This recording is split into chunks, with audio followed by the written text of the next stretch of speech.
दुरुपयोग भी कर रही है। भिड़ गए हैं, पुलिस से भिड़ गए। छात्र अपने टीचर को बचाने की कोशिश कर रहे हैं और पुलिस उन्हें खींचने की कोशिश कर रही है। छात्र अपने टीचर को बचाने की कोशिश कर रहे हैं, पुलिस ने पकड़ा है और छात्रों ने भी अपने टीचर को पकड़ रखा है। नमस्कार दोस्तों, स्वागत है आप सभी का हमारे चैनल में। आज हम बात करने जा रहे हैं एक ऐसे घोटाले की जिसने ना सिर्फ देश की व्यवस्था पर सवाल उठाए हैं बल्कि लाखों युवाओं के भविष्य को अंधेरे में धकेल दिया है। आपने कॉमनवेल्थ स्कैम के बारे में सुना होगा, 2G स्कैम के बारे में भी सुना होगा। भारत में तो घोटाले इतने आम हो गए हैं कि उन पर वेब सीरीज तक बनने लगी है। लेकिन आज हम जो बात कर रहे हैं उस घोटाले की है जो सबसे लंबा, सबसे खतरनाक और सबसे अनदेखा रहा है। जी हाँ, हम बात कर रहे हैं SSC की, यानी स्टाफ सिलेक्शन कमीशन स्कैम के बारे में। अगर आप विकिपीडिया देखें तो SSC स्कैम का एक अलग पेज मौजूद है। उनके मुताबिक ये घोटाला 2016 से लगातार चलता आ रहा है और आज 2025 में भी इसकी परछाई लाखों उम्मीदवारों के सपनों पर खड़ी हुई है। सोचिए, जहां सड़कों की उम्र 9 साल तक नहीं होती, वहां ये घोटाला 9 साल से चलता आ रहा है। भारत जैसे देश में जहां सरकारी नौकरी को भगवान से कम नहीं समझा जाता, जहां कहा जाता है कि सरकारी नौकरी मिल जाए तो तुम्हारी 7 पुश्तें आराम से कट जाएं, उस देश में अगर नौकरियों की चयन प्रक्रिया ही सवाल के घेरे में हो तो ये सिर्फ प्रशासन की नाकामी नहीं है, ये देश के भविष्य पर हमला है।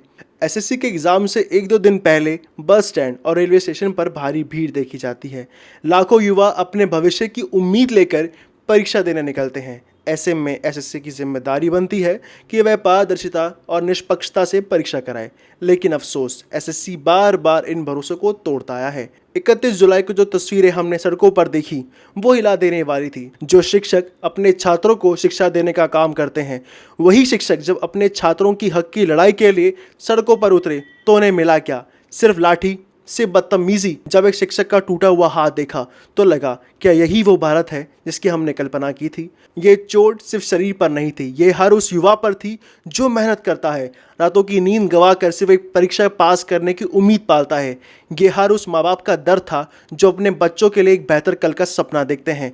सवाल सिर्फ एक परीक्षा का नहीं है, सवाल है उस तंत्र का जो पारदर्शिता का दावा करता है लेकिन सच से आंखें मूंद लेता है। जब गुरु और शिष्य सड़कों पर हो, जब न्याय मांगने पर लाठी मिले, बदतमीजी मिले, तो यह सिर्फ एक प्रदर्शन नहीं रह जाता, यह एक चीख होती है उस व्यवस्था के खिलाफ। शिक्षकों का आरोप था कि SSC ने एडिक्विटी जैसी कंपनी को परीक्षा आयोजन करने की जिम्मेदारी दी, जबकि इस कंपनी पर पहले भी तकनीकी खामियों के आरोप लग चुके हैं। फिर भी बार बार इसी को जिम्मा देना, क्या ये छात्रों के भविष्य के साथ खिलवाड़ नहीं है?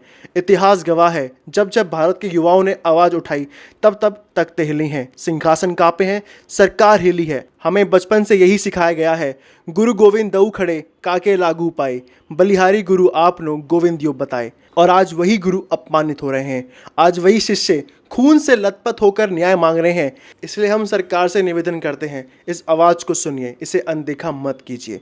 ये प्रदर्शन सिर्फ सड़कों पर खड़े कुछ छात्रों और कुछ शिक्षकों का नहीं है, ये लड़ाई है पूरे समाज की। हम उन छात्रों और शिक्षकों के साथ खड़े हैं जो न्याय की उम्मीद लेकर संघर्ष कर रहे हैं। जय हिंद, जय भारत। आपको ये वीडियो कैसी लगी हमें कमेंट सेक्शन में ज़रूर बताएं। धन्यवाद।